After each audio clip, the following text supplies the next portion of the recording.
One of the great things about travelling around Europe, especially when you end up in Sicily, is that you get an abundance of fruit like this, fresh figs, and they do so many fantastic things with it. They poach it gently and they serve it as dessert, or if you have too many of it, it's almost like having loads of strawberries. What would we do if we had loads of strawberries here? We'd probably make jam.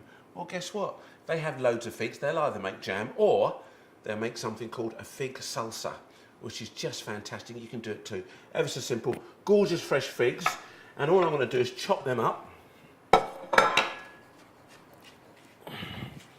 And you just want to get this sort of bit roughly chopped. That's what we're looking for. Bung your figs into a saucepan. That's it, just like that. And then to that, I'm going to have a bit of red wine. All right. About, I'd say probably about half a glass of red wine for that quantity of figs, and a bit of balsamic. Okay, about a tablespoon of balsamic.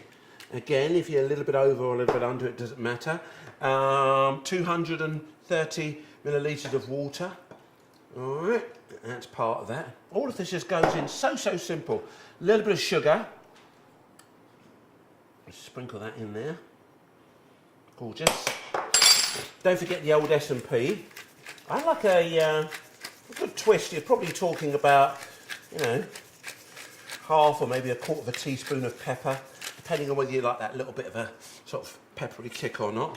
Like a little peppery kick. Yeah. My old man used to love a little bit of a peppery kick. Come on, try some more chilli in there.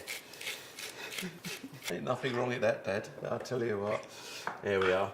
And look at that. It does look a little bit kind of soupy, if you like that at the moment, but don't worry about it because we're going to be cooking that down in the stove for a good 20 minutes, half an hour, with the addition of a little bit of fresh thyme or rosemary. That's it. A couple of sprigs of those. Look at that in there. Put that onto the stove. Let that boil up, as I say, for about 20-30 minutes. Take that off later. Let it cool a little bit. It's lovely and pulpy. You've got to let it cool. Throw it into your food processor, a squeeze of lemon juice, and then get the old cold meats out because you're in for a bit of a treat. Yeah, get that cooking now. Hey, look at that. That's really lovely. That's lovely and pulpy. Here, check this out. Can you see that? That is what we're looking for. Smells really good, that. Let that cool down a little bit. Blitz it up. Ready to go. I've been stirring this for a little while now to kind of let it cool down, and once it has, you get that lovely consistency. A little bit thick still. I think that's quite often the pectin that's in the fruit there. That thickens it up naturally when it cools, but just put this in a food processor, or you can use one of these. And the great thing about that is you do it to the consistency you like it. So you like it a little bit more chunky, you can leave it that way, but I like to smooth it out. Very much depends what you're serving with it. Yeah. That's lovely. I'm going to add a little bit more lemon juice to that.